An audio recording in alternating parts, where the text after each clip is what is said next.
Good evening and welcome to the Miller Express Coffee with the Coach, first edition of our 24-25 season. And I'm delighted to have Coach Eric Marriott and Coach Michael Gonzalez with me. Gentlemen, welcome. Hope you're doing well. Thanks for having us, Joe. Uh, just thought maybe we would start just with a bit of a recap of the season from each of your perspectives and of last season. Of course, obviously getting to the championship final and taking it down to the wire, and as exciting a season as it was, had some ups and downs. But I mean, if you're competing for a championship in the last game of the year, you're doing something right. So maybe we'll just kind of throw it over to Eric to um, get your perspective, and then we'll throw it over to Coach Michael after that. I mean, what a year it was. It was such a fun summer. We did a lot of things that I think shocked a lot of people, including going to the finals after squeaking into the playoffs as that four spot. We knocked Regina off as the one seed, and then we continued to go to game three with Saskatoon and went there and we got them. And then we pushed to game three against Okotoks, second time in 3 years that we've played them in the finals. It was a great run, and ultimately they got us in the 10th inning on a walk-off home run and one of the most electric plays in baseball. And I'm just excited to get back to it. This city and this team is excited, and I think that we're well embarked to make another run at this thing. Agreed. Coach Gonzo. Yeah, I felt like it was a fun season. There was a lot of up and downs, but they let us get in the playoffs, and it was fun from there. That's what I always say. If it don't matter what you do during the regular season, once the playoffs hit, because it seems to even everything out real quick. Yeah. Couple of things just from my perspective. One, I wondered if we could just talk a little bit about that game in Saskatoon where Weston Walls he threw that complete game, especially when we needed it. But kept thinking to myself, geez, it's sixth inning and he's going back out and warranted. He was pitching very well. And he seemed to get stronger, to be honest, from my perspective. Seventh inning back out, eighth inning back out, and truthfully shut down Carter Beck as well. And I mean, that was I think a pivotal win there to move things forward too. Let me know what your thoughts are on that game. Oh, Wes was awesome. He's a bulldog. He is the type of pitcher that is built for that kind of game, win or go home. He wants the ball. And it's not like his pitch count was getting up and we were abusing him or anything. He was being efficient on the mound. He was out there. We were controlling the situation every time someone got on base. He came in the dugout. He would check in with our pitching coach, and he wanted to go back out there as long as it was within limits of his pitch count and everything. And you can't help but mention Joe Osborne's three-run home run. That was big time. Graduating senior. Returning Miller and bleeds Moose Jaw, and that kind of set the tone for the game. And Wes ran with it from there. Yeah, that's for sure. I mean, you mentioned, people like Joe Osborne and Nate Menzick and some of our seniors that played their last games, and what a memorable way to do that. I mean, to be honest with you, for a lot of them to go to the championship final 2 out of the last 3 years. I mean, that's kind of unheard of. And kudos to both of you for coaching a team to that level and bringing that type of atmosphere and competitiveness and that to Moose Jaw, to the Millers, and pushing that envelope to get there. I mean, some would say, "Oh, you guys are too young," and I would say, to that, right?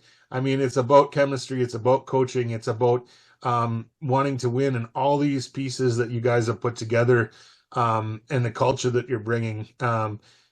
Maybe Eric, you could talk a little bit about the speech you gave at our awards banquet at Daryl's house, and I really feel that set the tone in some of the things you said about believing in yourself, and it doesn't matter where people think you are, it's where you think you are, and things like that. Maybe if you could give us a little bit of your thoughts on that, and same thing with you, Coach Michael, just about those types of things and how you got them from squeaking into the playoffs to, performing, in that championship final. Yeah, I just emphasize that we need to be where our feet are. For lack of better terms, just kind of being in the present and not worrying about the last 2 months of the season. We got into the playoffs.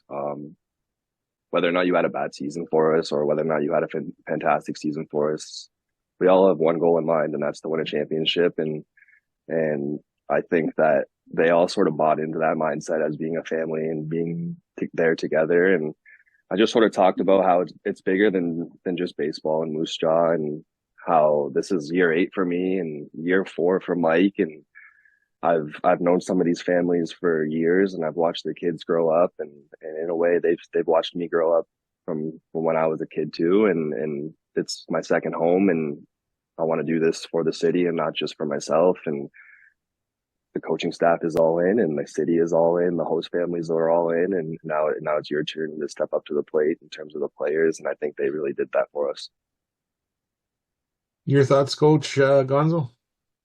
I feel like the city does a great job of motivating our guys to like show up to the field every day and play hard. So I think it's amazing what the city does for the guys, and once they see that they have people behind them, they're able to play to the best of their abilities, and that's that's why Moose Jaw is great, because the fans show up every day, whether we're losing 3 in a row or winning 3 in a row.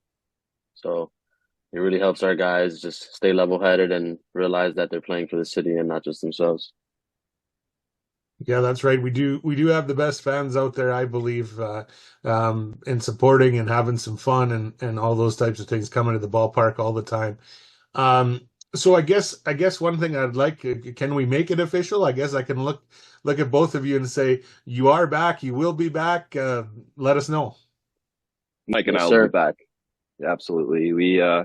We're in this together, and what we've done together is it's because of each other. I couldn't do it without him, and I rely on Mike a lot to do some things that are behind the scenes that the everyday fan doesn't see, and our players really love him, and I wouldn't rather do it with anyone else.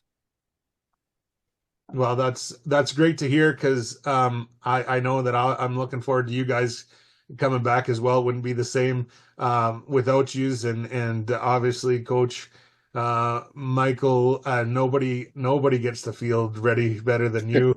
I actually was gonna see if I could take the tractor out myself and see if I could do a few loops, but Of they told course. me, don't Anytime. even bother, don't even bother. So. No, it's great. I think you guys have a little unfinished business, and I'll be looking forward to seeing this year, and of course we're gonna have some new faces, because we did have some seniors that are done their baseball at the WCBL level, and we're gonna have I'm sure a few people back, and everybody have to wait a little while here to see who those faces are coming back and who the new faces are, because we'll be announcing those down the road here, and that's always an exciting part, because we know we're getting ready for baseball, and truthfully, there's supposed to be some new lights going up this year, which will be great. Some new That's awesome. netting, and they've done some painting in the old Ross Wells Park as well. So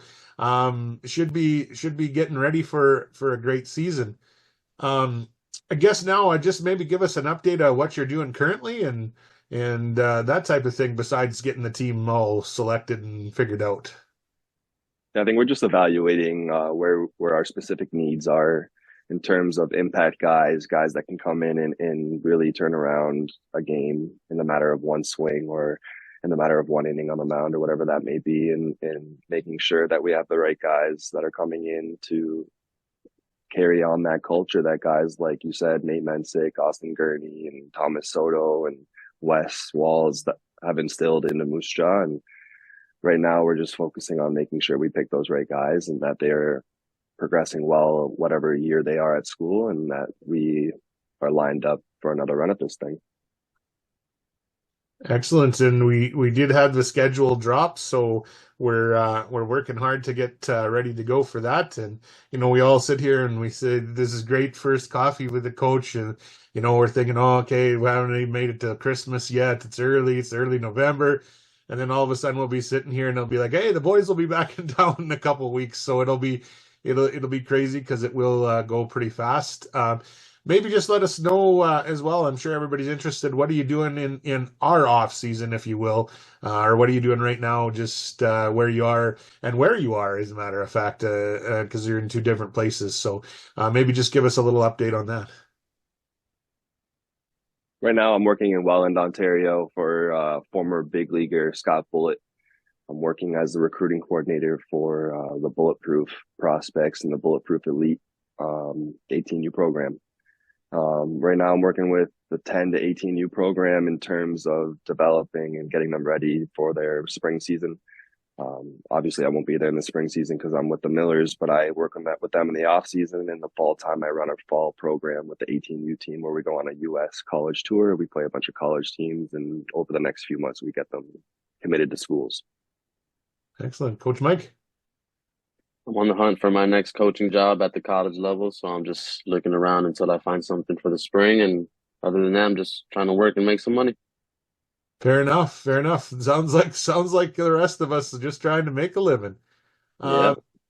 All right. Well, I won't belabor this too much more. I appreciate your guys' time and being here. And I know that everybody's going to be excited to have you guys back and excited for Miller's season and, excited to hear from you here with Coffee with the Coach. So we'll make this a regular occurrence where we'll get on together and, make sure that we're doing this once every few weeks so that until the season. So we keep everybody updated in what's happening and, again, welcome back. We're looking forward to it, and we will talk with y'all soon.